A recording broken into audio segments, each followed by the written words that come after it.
Bonjour et bienvenue dans mes carnets sonores. Je m'appelle Chloé et je vous emmène dans ma vie paysanne et créative.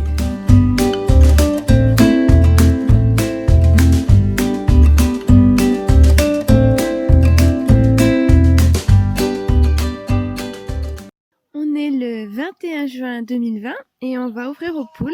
Donc elles ont passé la journée la plus longue et de fait la nuit la plus courte de l'année.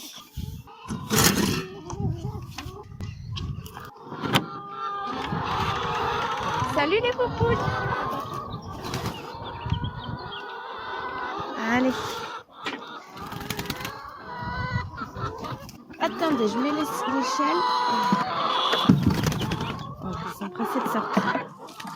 Hop. Donc on a ouvert la trappe, la porte. On va ouvrir la fenêtre.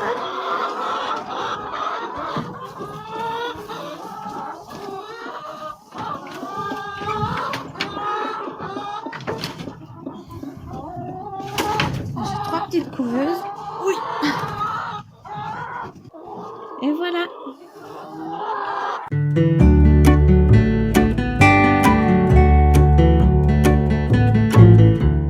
J'ai pas mal de questions sur la formulation des recettes de savon. Donc depuis quelques mois, je partage chaque mois une recette de savon et c'est des recettes que je formule moi-même. Alors je voulais parler un petit peu de ça parce que je trouve que c'est très intéressant de faire ces recettes pour avoir le savon qu'on veut. Donc au départ, moi j'ai commencé à faire du savon en suivant les recettes du livre Savon au naturel des éditions Terre Vivante. Donc j'ai pas commencé à faire mes recettes tout de suite parce que c'est quand même beaucoup de maths, je suis pas très forte en maths, et puis des connaissances que j'avais pas au début. Donc maintenant que j'en sais un peu plus, j'arrive à faire mes recettes de savon et surtout d'avoir fait plusieurs savons, d'essayer plusieurs choses, je sais le savon que j'aime. Donc pour moi, il n'y a pas de recette parfaite de savon universel, mais par contre, il y a votre savon parfait, disons. Donc pour commencer, j'avais donc suivi les recettes déjà écrites et puis après j'avais été voir des articles et dans mes livres de savonnerie comment formuler des recettes de savon.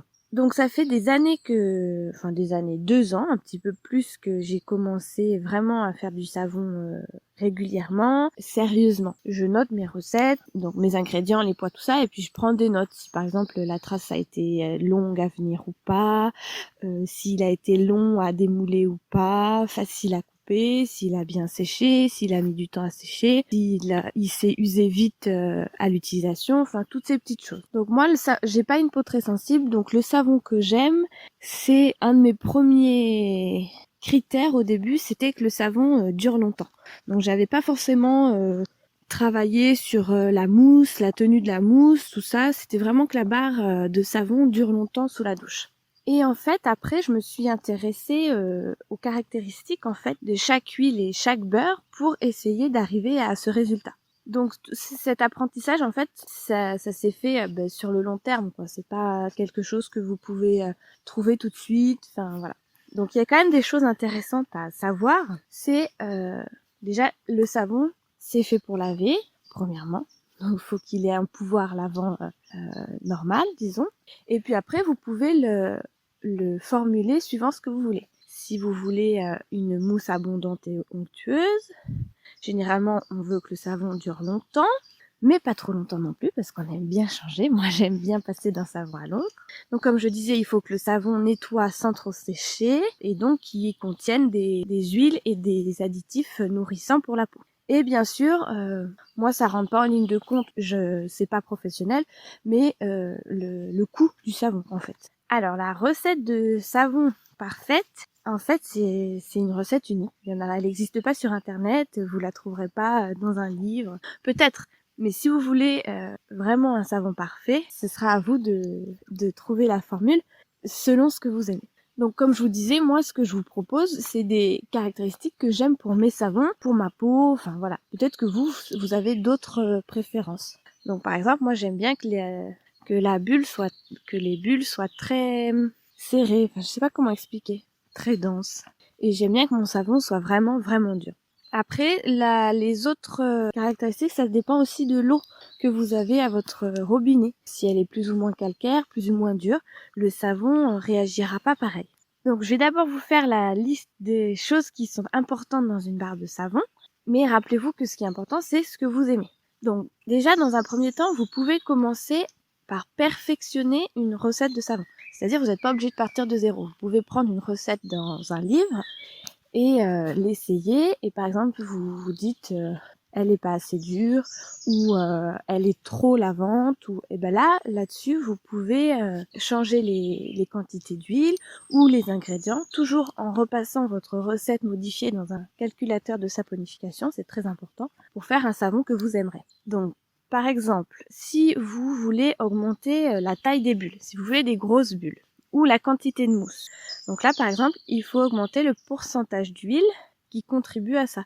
Donc notamment l'huile de noix de coco, l'huile de palme, qui est assez connue pour ça, l'huile de babassou vont apporter cette mousse. Après, il faudra dans un même temps diminuer les acides gras insaturés des huiles totales. Et puis après, vous pouvez également rajouter des additifs qui permettent de faire une belle mousse. Donc un additif assez connu qui est un sel issu de la fermentation du maïs et de la betterave, c'est le lactate de sodium. Mais vous pouvez aussi également simplement utiliser du sucre. Et il y a une autre petite astuce, c'est que vous pouvez remplacer votre eau de dissolution de la soude par un liquide qui contient des sucres comme de la bière par exemple. Donc si vous cherchez plutôt à stabiliser la mousse, à ce qu'elle reste longtemps, il faudra plutôt utiliser des huiles comme l'huile de ricin. J'avais lu dans un livre de savon que l'huile de ricin, au-delà de 15%, ça avait quand même tendance à faire des savons un peu collants. Donc les autres huiles qui permettent un peu de maintenir la mousse, c'est l'huile d'amande douce, le saindoux, le beurre de cacao, le beurre de karité et l'huile de tournesol.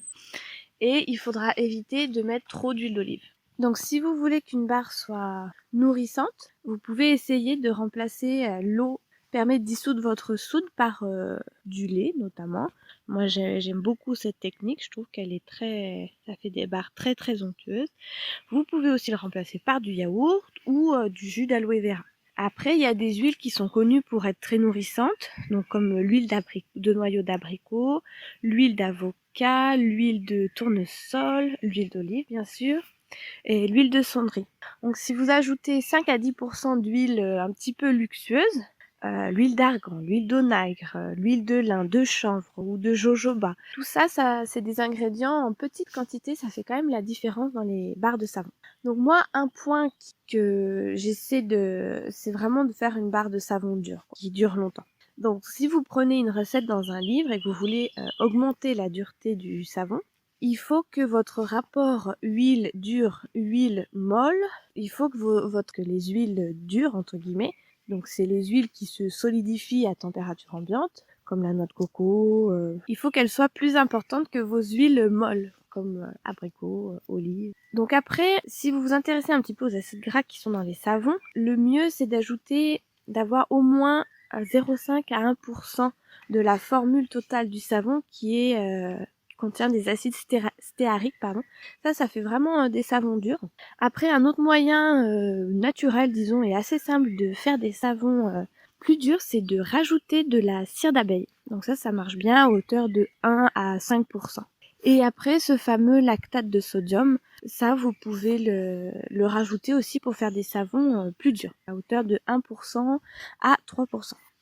Donc ça, c'est si vous démarrez d'une recette de savon que vous aimez bien et vous voulez la perfectionner selon vos préférences. Pour formuler efficacement une recette à partir de zéro, au début, moi, ce que j'ai fait, c'est que j'ai utilisé le calculateur de saponification Mandrucalc. Donc, il est en lien dans tous mes articles, je crois, de blog dans la rubrique savon. Et dans ce calculateur de saponification, alors dans les autres aussi, mais c'est un que j'utilise beaucoup, en fait, ils vous prédisent les qualités de votre savon. Et il y a 6 ou 7 critères dans Mandrucalc. Il y a la dureté, les bulles, le pouvoir lavant, la tenue, enfin plusieurs choses, vous pourrez aller voir. Et en fait, Tous ces critères dépendent des huiles, évidemment, des ingrédients que vous mettez dans votre savon et de leur profil en acides gras.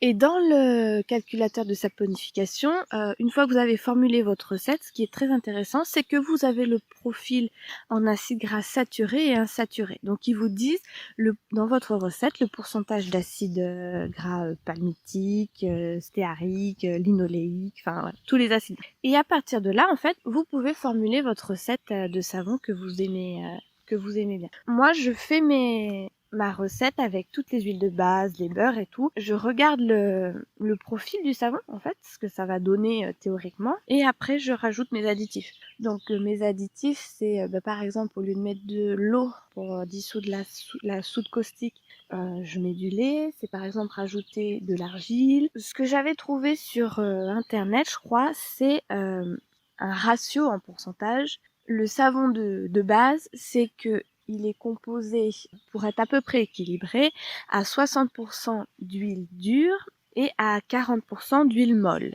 Donc dans les 60% d'huile dure, il faut à peu près 25 à 40% d'huile dure amène de la mousse et 15 à 30% de ces huiles qui amènent plutôt des savons nourrissants. Et dans les 40% d'huile molle, c'est à peu près 20 à 30% d'huile nourrissante, 5 à 10% d'huile plus luxueuse et 5 à 10% de huile de ricin spécifiquement.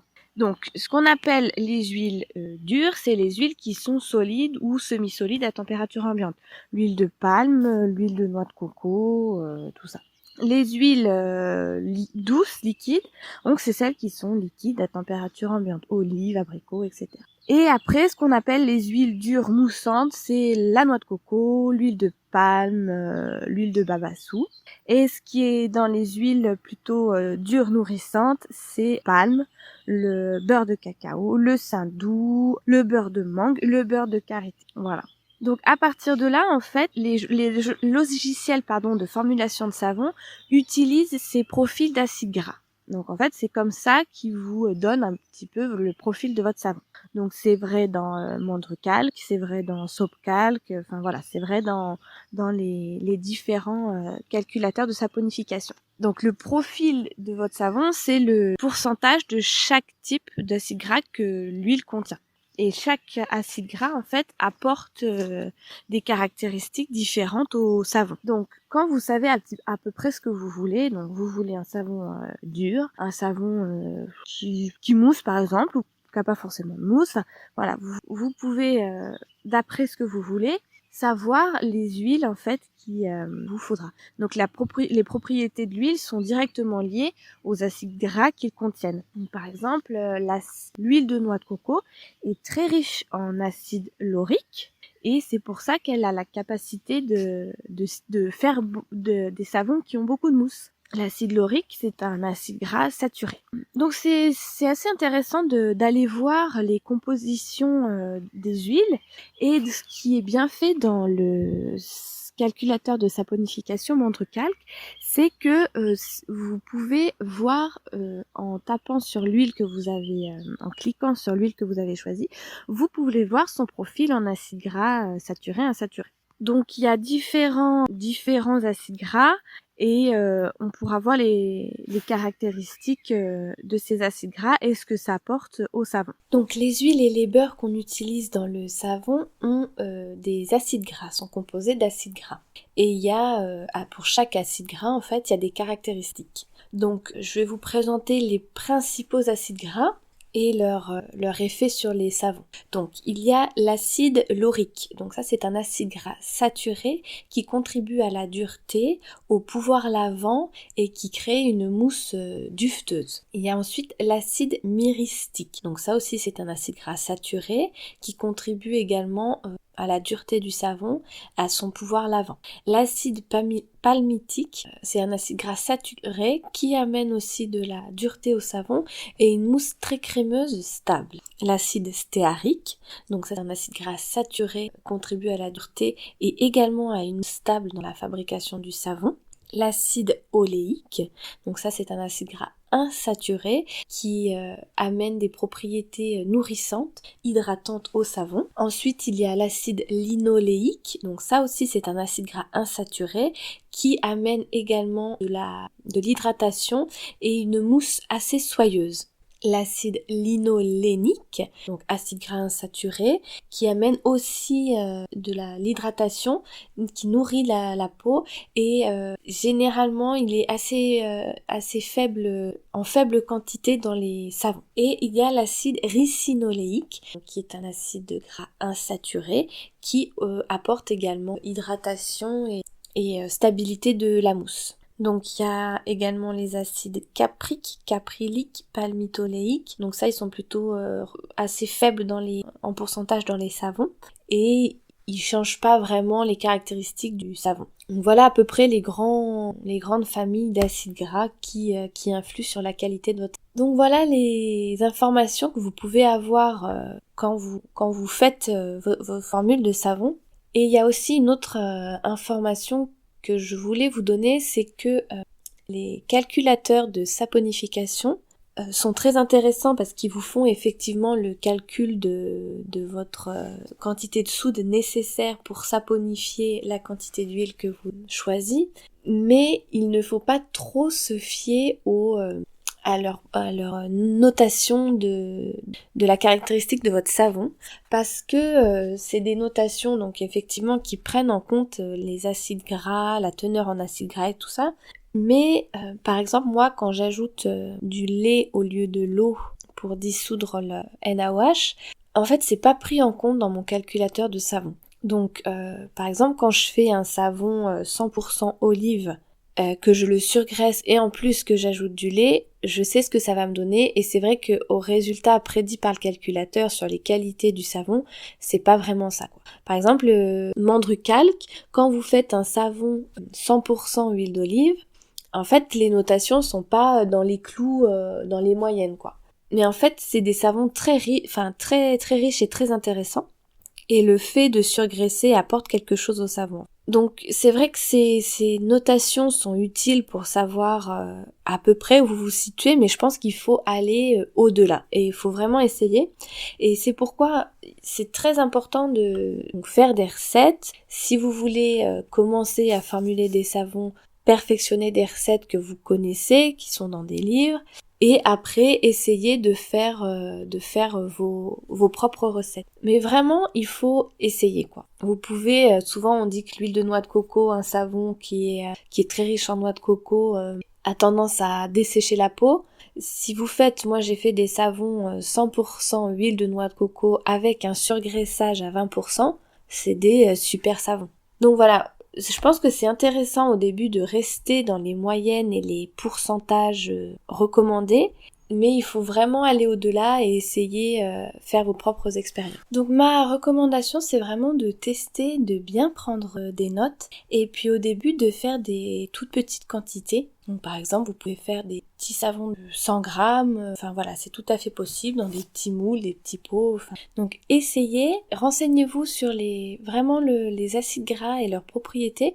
C'est pas très compliqué, hein, il n'y en a pas 150. Et de là, vous pouvez vraiment faire des formules qui vous plaisent. Alors, je vous mettrai en lien un tableau que j'ai trouvé sur Loving Soap qui met plusieurs huiles en fait avec leurs propriétés pour les savons et une échelle d'usage dans les savons en pourcentage. Voilà, donc ça ce sera sur l'article avec cet épisode. Alors voilà, n'hésitez pas à essayer, à tester.